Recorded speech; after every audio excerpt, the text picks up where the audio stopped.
My name is Simran Rana and I am a third professional MBBS student at Government Medical College Jammu. Yes, finally third professional MBBS student at Government Medical College Jammu. So मैंने एक previous video डाली थी जिसमें मैंने बताया था how to approach bio for NEET 2023. So वैसे ही मैं एक वीडियो लेकर आई हूँ जिसमें हम बात करेंगे how to approach chemistry for NEET 2023. Without further chit chat let's get started. तो सबसे पहले केमिस्ट्री में मैं तुम्हें कुछ चैप्टर वाइज बताऊंगी, वेटेज वाइज. मतलब इसमें मैंने कुछ हाई यील्ड टॉपिक रखे हैं, कुछ मीडियम यील्ड टॉपिक रखे हैं और कुछ लो यील्ड टॉपिक रखे हैं. सबसे पहले make it very clear, high yield topic का ये मतलब नहीं है कि उससे ही सारे क्वेश्चन उठ के आ जाएंगे, और लो यील्ड टॉपिक का बिल्कुल ये मतलब नहीं है कि उससे कुछ नहीं आएगा या फिर वो मतलब बकवास चैप्टर्स है तुम्हें वो छोड़ना है. नहीं, जो लो यील्ड टॉपिक है वो मैंने उस बेसिस पे रखे हैं कि उसमें से थोड़ा वो टफ है और उसमें से जो है वो थोड़े से मतलब कैलकुलेशंस वगैरह जो है वो तुम्हें ज़्यादा करनी पड़ेगी एज कम्पेयर टू जो हाई यील्ड टॉपिक और मैंने मीडियम यील्ड टॉपिक रखे हैं वो थोड़ा वैसे हैं कि तुम्हें थोड़ी कम कैलकुलेशंस करने पड़ेंगे और तुम्हें उसको लर्न करने का ज़्यादा है या समझने का ज़्यादा है, कॉन्सेप्ट वाइज ज़्यादा है. ठीक है, सो लेट्स गेट स्टार्टेड. सबसे पहले हाई प्रायोरिटी की बात करेंगे. उसमें सबसे पहले तुम्हारा ऑर्गेनिक की बात करते हैं. ऑर्गेनिक में तुम्हारा GOC और तुम्हारा हाइड्रोकार्बन है. GOC तुम्हें पता है कि बेसिक है. अगर तुम्हें GOC आ गया मतलब तुम्हें ऑर्गेनिक आ गई.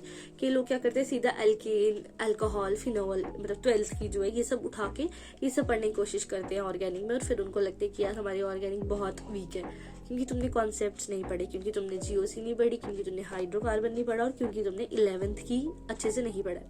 तो GOC में ऑर्गेनिक की बेसिक जैसे कि कार्बोकेटाइन, कार्बो एनाइन वगैरह, एरोमेटिसिटी और तुम्हारा रेजोनेंस वगैरह, S1 रिएक्शन, S2 रिएक्शंस, ये सारी तुम्हारी टिप्स पे होनी चाहिए. मतलब इस पे तुम्हारे जो कॉन्सेप्ट्स हैं वो क्लियर होने चाहिए. ठीक है, उसके बाद तुम पढ़ोगे alkyl halide, alcohol, aldehyde, amines.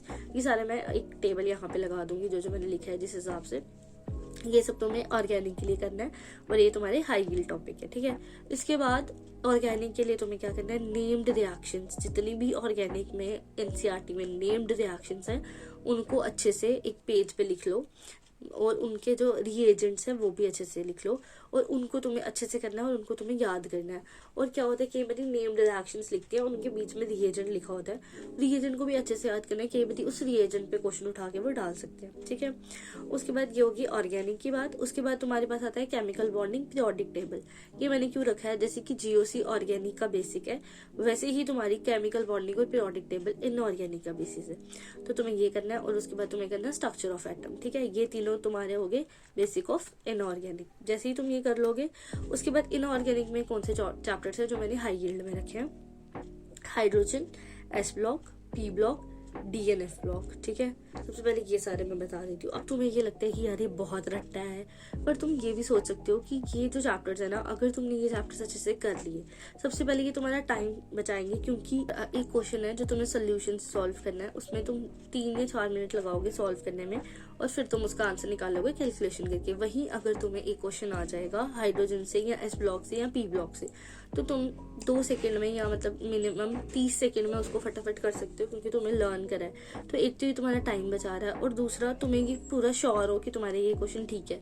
तो ये वाले चैप्टर्स तो तुमने छोड़ने ही नहीं है बिकॉज ये तुम्हें सीधे सीधे मार्क्स दे रहे हैं, इसलिए मैंने इनको एक हाई यील्ड में रखा है. ठीक है, उसके बाद metallurgy and surface chemistry. Surface chemistry भी तुम नहीं छोड़ सकते क्योंकि उसमें से भी 2 क्वेश्चन आते हैं, 1 से 2 क्वेश्चन, और वो भी डायरेक्ट उठ के आता है और डायरेक्ट तुम्हें मार्क्स दे सकते हैं. ठीक है, ये सारी बातें हमारी हाई यील्ड टॉपिक की.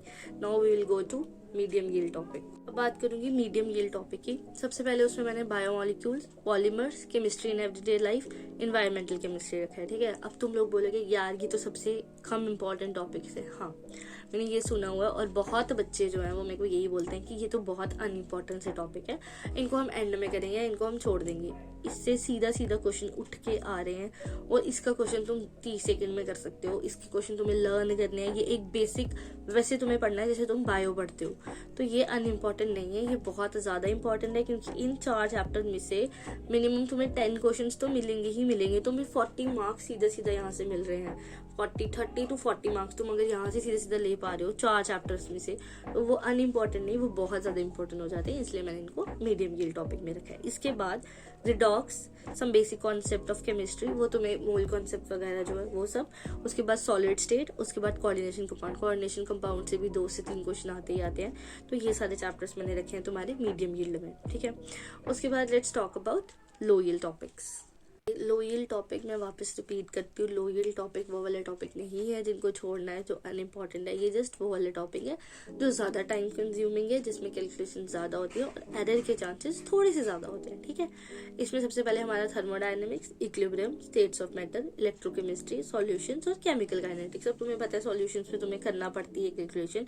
इक्विलिब्रियम, थर्मोडायनेमिक्स ये थोड़े से बड़े चैप्टर्स है, इसलिए मैंने इनको लो यील्ड में रखा है।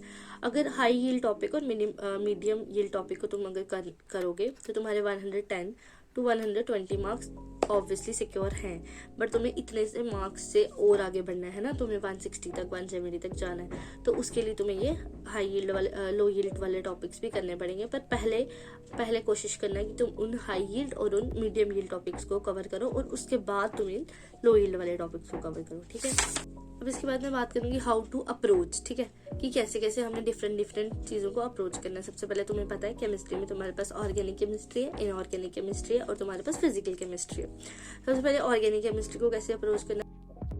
ऑर्गेनिक केमिस्ट्री, सबसे पहले तुम्हें अपने कॉन्सेप्ट स्ट्रॉन्ग होने चाहिए, जिसके लिए तुम्हें मैंने बताया कि जीओसी और हाइड्रोकार्बन अच्छे से करना है। उसके वो जो सारी रिएक्शंस हैं, SN1 SN2 रिएक्शन, वो सारी तुम्हें अच्छे से करनी है। उसके बाद तुम्हें बहुत ज़्यादा क्वेश्चंस प्रैक्टिस करने हैं, तुम्हें एनसीईआरटी से एग्जांपल्स प्रैक्टिस करनी है, तुम्हें एनसीईआरटी से क्वेश्चन प्रैक्टिस करने हैं और तुम्हें उसकी नेम्ड रिएक्शंस और उसके रिएजेंट्स बहुत अच्छे से आने चाहिए। उसका पूरा एक बड़ा सा अच्छे से नेम्ड रिएक्शन, बड़ा सा एक चार्ट ले लो, उसमें अच्छे से सारी नेम्ड रिएक्शंस लिखो और उसके रिएजेंट लिखो, ठीक है, वो तुम्हें अच्छे से आने चाहिए। फिजिकल केमिस्ट्री, उसके लिए मैं फिर से बोलूंगी एनसीईआरटी की एग्जांपल्स, एनसीईआरटी की एक्सरसाइज, अपने क्वेश्चन प्रैक्टिस करने हैं। और फिजिकल के लिए तुम्हें एक फॉर्मूला शीट बनानी है, ठीक है। और जैसे तुम ऑर्गेनिक के लिए जैसे क्या बना रहे हो, एक शीट बना रहे हो बड़ी सी, जिसमें तुम क्या लिख रहे हो, नेम्ड रिएक्शंस और रिएजेंट, वैसे ही फिजिकल के लिए सेम टू सेम तुम्हें एक फॉर्मूला शीट बनानी है, जिसमें तुम्हें हर एक चैप्टर के फॉर्मूलाज लिखने हैं, ठीक है।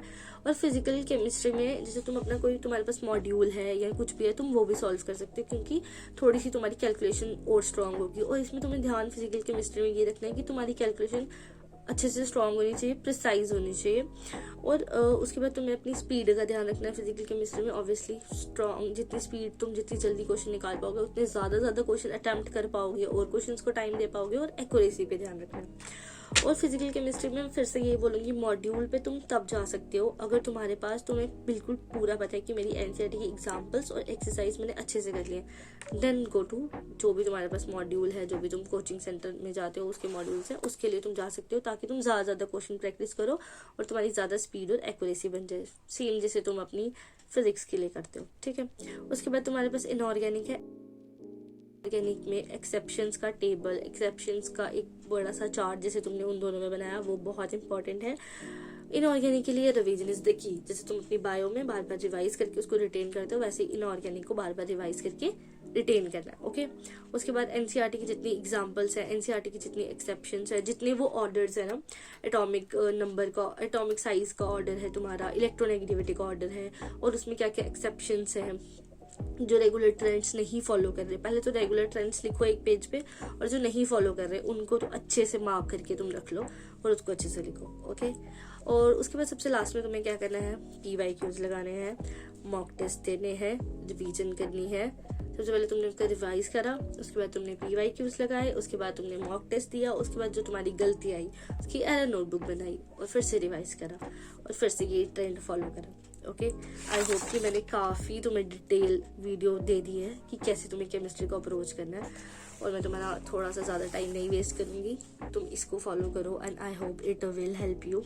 सो मैंने काफ़ी ज़्यादा मेहनत करी है ये वीडियो बनाने में, सो आई होप तुम्हें ये थोड़ी सी पसंद आए, and if this video help you do subscribe to my channel and welcome to my family. If this video help you और तुमने एंड तक वीडियो देखा है, thank you very much and thank you for watching. Do subscribe to my channel and welcome to the family.